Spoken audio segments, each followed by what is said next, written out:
Hello everyone and welcome to my companion rankings for Warhammer 40K Rogue Trader. I'm your host, Colors Fade.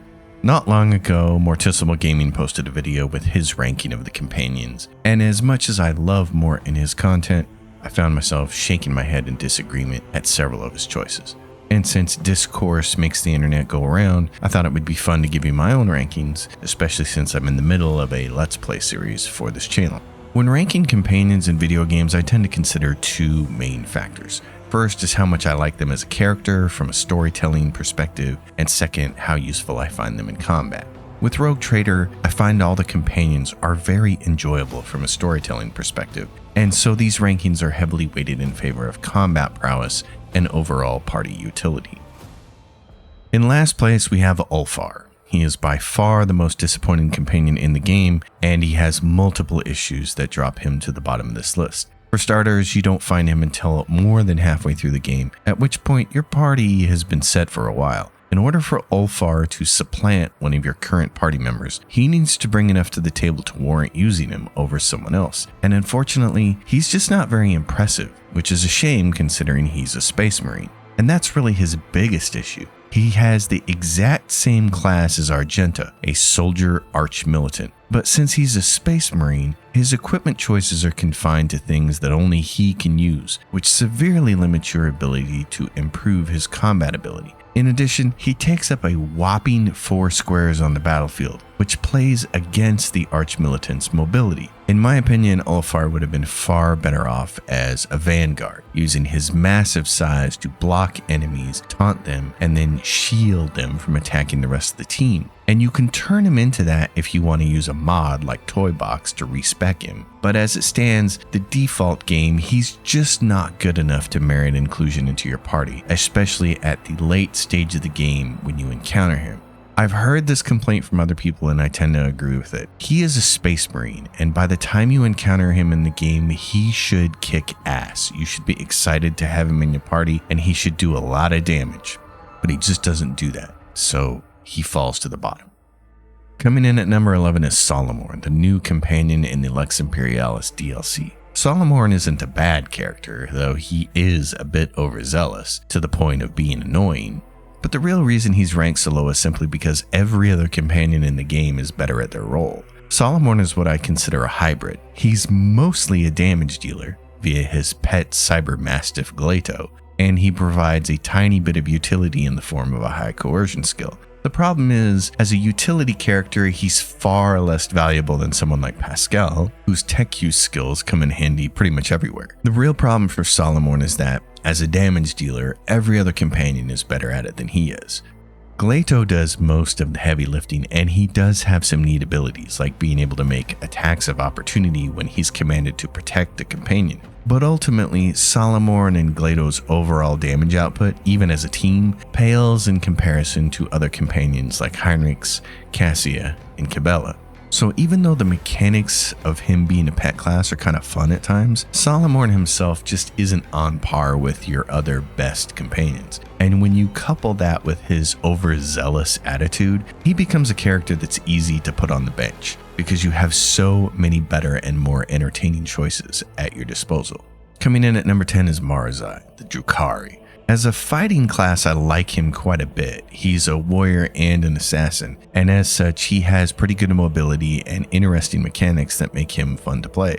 The problem is, when it comes to selecting damage dealers for your party, there are simply more effective choices. That's kind of a theme with everybody that's in the bottom half of this list, which means Marazhai needs to make up for it as a character. And unfortunately, he's an evil companion in a game that doesn't really cater to the heretical ideology path very well. Which I find weird, because in Alcat's previous game, Pathfinder Wrath of the Righteous, they seem to go out of their way to make sure anyone who wanted to take the evil path through that game had more than enough companions to field a full party. And yet, with Rogue Trader, if you really want to field an entire party of heretics, you'll have to hire mercenaries. Marazhai also suffers from the same problem as Ulfar. You simply find him too late in the game to want to put him in your party. By the time you can add him, you already have far better choices for melee damage, and you've customized them and built them up. I really wish you could get Marazhai earlier in the game and play with him for a while before someone like Cabela comes along and takes his place. But for story reasons, that's impossible.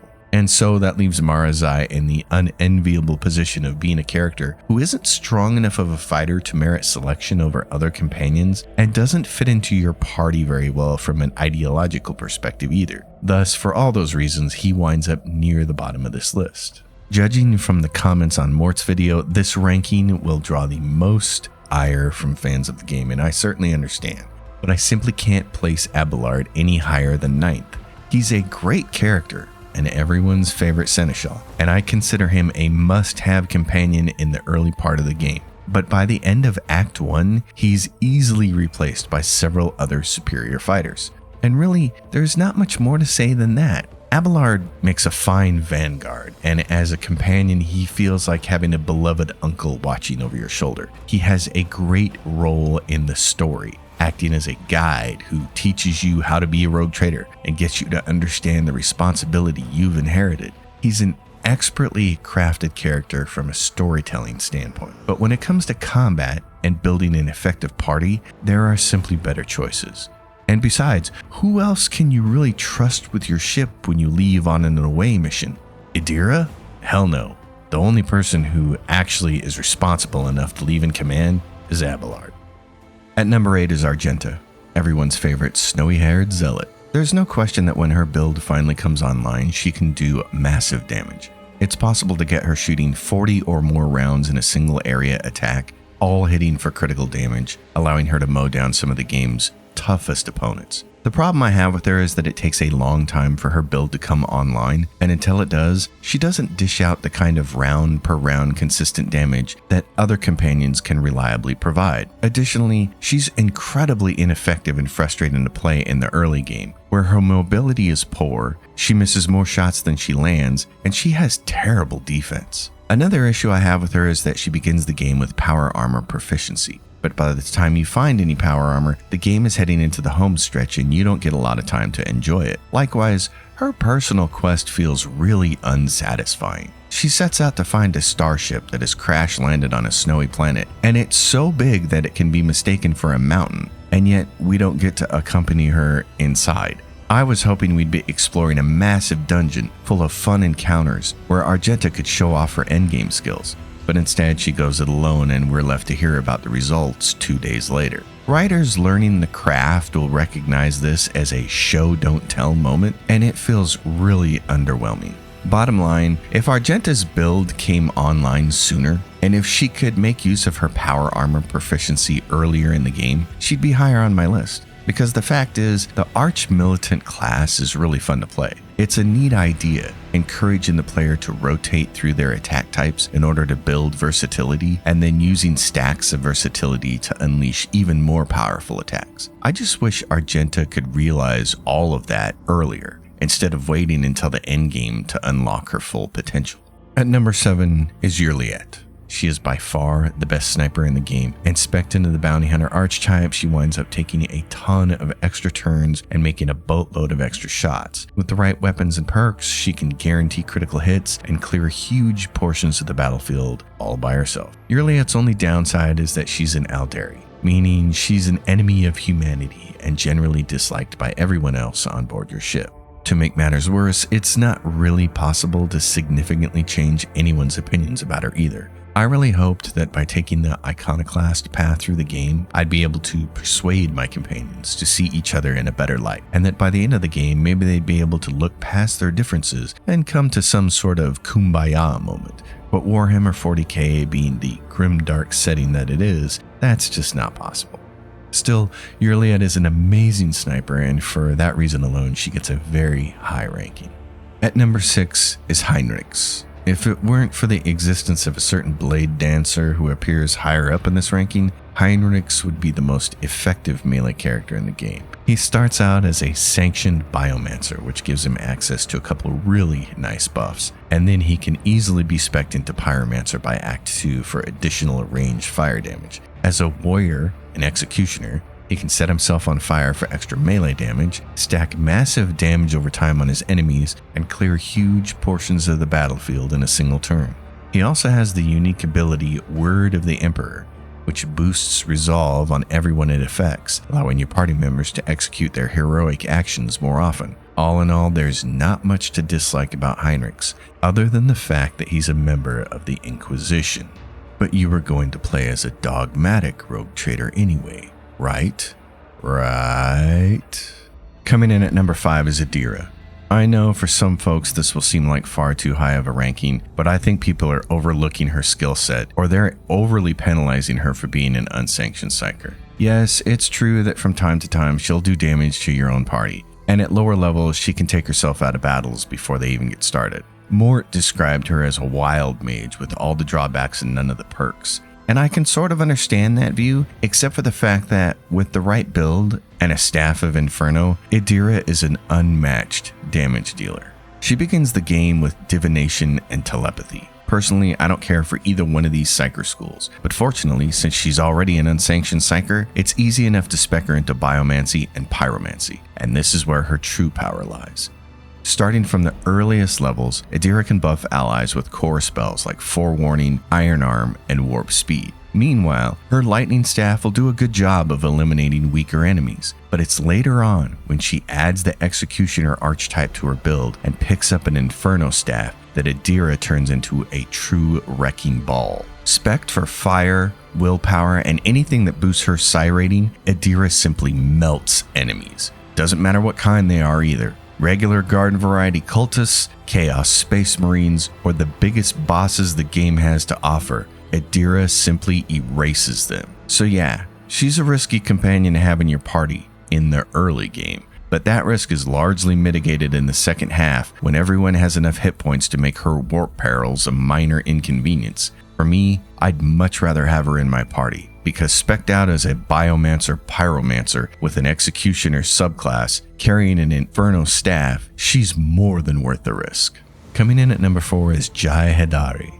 What she lacks in offensive firepower, she more than makes up for by being the best skill checker in the game and one of the best buffers. As an officer, she has access to the finest hour heroic action, which grants a free turn to another companion, and this is simply one of the most powerful abilities in the entire game. But Jai's usefulness goes well beyond that one heroic act. She also gets great buffs like Linchpin and Inspire, granting her companions bonuses to damage and resolve, and she is far and away the best at making skill checks. Most companions can handle 1 or 2 skill checks, but with the right equipment, Jai can do darn near everything. On top of that, she's charming and fun. She's basically the female version of Han Solo, and who doesn't enjoy having a lovable smuggler on their team? I've seen people sleep on Jai, and I just don't understand why. In Rogue Trader, you really only need 2 or 3 offensive companions to clear the battlefield, and the stronger you can make those companions, the less you need to rely on your other companions for damage. Jai goes a long way toward turning your fighters into bona fide powerhouses, and granting those fighters extra turns is basically the best tactic in the game. In my opinion, she is a must-have character from the moment you can recruit her into your party.